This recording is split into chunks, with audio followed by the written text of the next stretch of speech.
வணக்கம். இன்னைக்கு மார்க்கெட் எப்படி ஆரம்பிக்க போகுதுன்னு ஒரு பெரிய கன்ஃபியூஷன்ல இருக்கு. ஏன்னா ஒரே வீக்கெண்ட்ல கதை மொத்தமா தலைகீழா மாறிடுச்சு. வெள்ளிக்கிழமை இருந்த ஒரு சூப்பரான நம்பிக்கை இன்னைக்கு காலையில ஒரு விதமான பயமா மாறியிருக்கு. அது எப்படி? வாங்க டீட்டெயிலா பார்க்கலாம். பாத்தீங்கன்னா வெறும் 48 மணி நேரம்தான். ஆனா ரெண்டு வெவ்வேறு கதை நடந்திருக்கு. வெள்ளிக்கிழமை நைட்டு ஒரு கதை, ஆனா சனி ஞாயிறுல நடந்தது அதுக்கு டோட்டலா ஆப்போசிட். இந்த ரெண்டு கதையும் நாம பிரிச்சு பார்த்து இன்னைக்கு மார்க்கெட் எந்த நிலைமையில நிக்குதுன்னு புரிஞ்சுக்க முயற்சி பண்ணலாம். சரி, முதல்ல நாம வெள்ளிக்கிழமை நைட்டுக்கு போவோம். அப்போ மார்க்கெட்டோட மூடு செம்ம பாசிட்டிவா இருந்துச்சு. ஒரு பெரிய புல் ரன் வரப்போகுதுங்கிறதுக்கான எல்லா அறிகுறியும் இருந்துச்சு. இந்த பாசிட்டிவ் வைப் எங்கிருந்து வந்துச்சுன்னா முழுக்க அமெரிக்கா மார்க்கெட்ல இருந்து தான். டவ் ஜோன்ஸ், S&P 500, நாஸ்டாக்னு மூணுமே நல்ல ஏற்றத்தோட முடிஞ்சுது.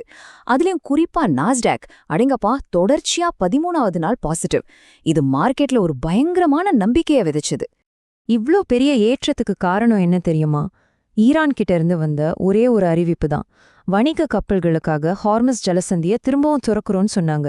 அவ்வளவுதான். உலக மார்க்கெட்டோட மிகப்பெரிய பயம், அதாவது எண்ணெய் சப்ளை நின்னுடுமோன்ற பயம் உடனே போயிடுச்சு. இந்த நியூஸ் வந்ததும் மார்க்கெட்டோட ரியாக்ஷன் எப்படி இருந்துச்சு பாருங்க. உடனடியா ரொம்ப வேகமா இருந்துச்சு. டென்ஷன் குறைஞ்சிருச்சுன்னு தெரிஞ்சதும் கச்சா எண்ணெய் விலை ஒரே ராத்திரியில 11% மேல டமால்னு விழுந்துச்சு. இது மார்க்கெட்டுக்கு எவ்வளவு பெரிய ரிலீஃப்ங்கிறத தெளிவா காட்டுச்சு. இந்த குளோபல் பாசிட்டிவால நம்ம இந்தியாவையும் விட்டு வைக்கல.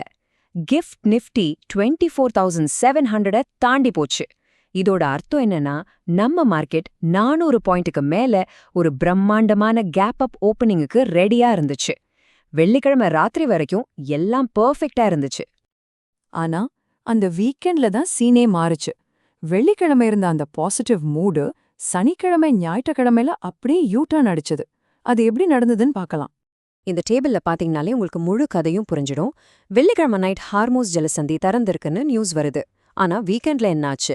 மறுபடியும் மூடிட்டாங்க. அமைதி பேச்சுவார்த்தை நடக்கும்னு வெள்ளிக்கிழமை எதிர்பார்த்தோம். ஆனா வீக்கெண்ட்ல அது நடக்குமா நடக்காதாங்கிறதே சந்தேகமாயிடுச்சு.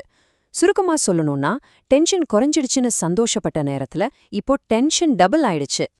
இந்த டென்ஷனை அமெரிக்கா இன்னும் அதிகமாக்கிடுச்சு. அதிபர் ட்ரம்ப் ஈரான் போர் நிறுத்தத்தை மீறிட்டாங்கன்னு சொல்லி இனிமேல் மிஸ்டர் நைஸ்காய் கிடையாதுன்னு ஒரு நேரடி வார்னிங் கொடுத்தார்.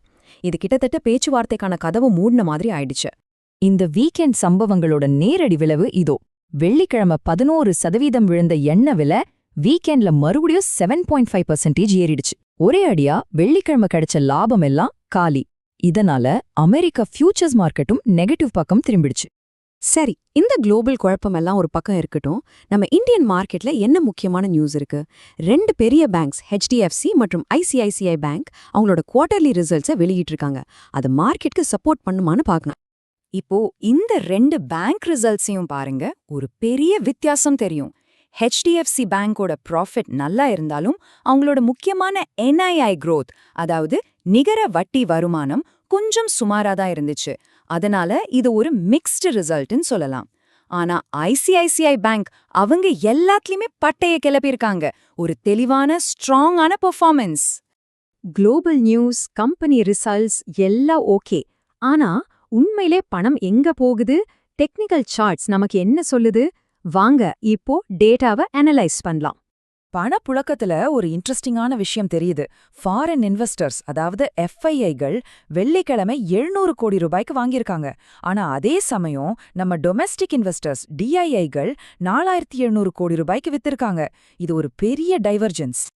ஆனா இங்கேதான் ஒரு ட்விஸ்ட் இருக்கு. FIIகள் கேஷ் மார்க்கெட்ல வாங்கின மாதிரி தெரிஞ்சாலும் அவங்களோட உண்மையான கேம் டெரிவேட்டிவ்ஸ்ல தான் இருக்கு. அங்க பாத்தீங்கன்னா இண்டெக்ஸ் ஃபியூச்சர்ஸ்ல கிட்டத்தட்ட 79% ஷார்ட் பொசிஷன்ல இருக்காங்க. அப்படின்னா என்ன அர்த்தம்? மார்க்கெட் நல்ல சரியுங்க, அவங்க பெட் கட்டுறாங்க. இது ரொம்ப முக்கியமான பாயிண்ட். சோ நிஃப்டியை பொறுத்த வரைக்கும் இன்னைக்கு ட்ரேடிங் இந்த முக்கியமான லெவல்ஸை சுத்தி தான் இருக்கும். மேல போனா 24,400 ஒரு பெரிய தடையா இருக்கும். கீழே வந்தா 24,200, அதையும் தாண்டினா 24,000 முக்கியமான சப்போர்ட்டா இருக்கும். அதே மாதிரி பேங்க் நிஃப்டிக்கு 56,900ல இருந்து 57,000 வரைக்கும் இருக்கிற ஏரியா ஒரு ஸ்ட்ராங்கான தடையா இருக்கும். கீழே சப்போர்ட்னு பாத்தீங்கன்னா 56,200ல இருந்து 56,000 வரைக்கும் இருக்கிற ஜோன் ரொம்ப முக்கியம். இப்ப நாம பார்த்த இந்த எல்லா விஷயங்களையும் ஒன்னா சேர்த்து பார்ப்போம். இந்த முரண்பாடான சிக்னல்கள் எல்லாம் சேர்ந்து இன்னைக்கு மார்க்கெட் எப்படி இருக்கும் ஆனா ஒரு பெரிய கேள்வியை நம்ம முன்னாடி வைக்குது. அப்போ இன்னைக்கு மார்க்கெட்டோட மில்லியன் டாலர் கேள்வி இதுதான். ஒரு பக்கம் உலக பதற்றம் மார்க்கெட்டை கீழே இழுக்குது, இன்னொரு பக்கம் நம்ம ஒரு ஐசிஐசிஐ பேங்க் மாதிரி ஸ்ட்ராங்கான ரிசல்ட்ஸ் மேல தூக்க பாக்குது. சோ இந்த ரெண்டு பவர்ஃபுல் ஃபோர்ஸ்ல எது ஜெயிக்க போகுது? கரடியோட பலம் ஓங்குமா இல்ல காளையோட கொம்பு நிக்குமா? இன்னைக்கு மார்க்கெட்ல எந்த கதைக்கு வெற்றி கிடைக்க போகுது பாப்போம். ஒரு முக்கியமான விஷயம், இந்த பகுப்பாய்வு முழுக்க முழுக்க கல்வி நோக்கங்களுக்காக மட்டும்தான். நாங்க செபில பதிவு செய்யப்பட்ட அனலிஸ்ட்ஸ் கிடையாது. எந்த முதலீட்டு முடிவெடுக்கிறதுக்கு முன்னாடியும் உங்க நிதி ஆலோசகர்கிட்ட கண்டிப்பா கேட்டுக்கோங்க. நன்றி.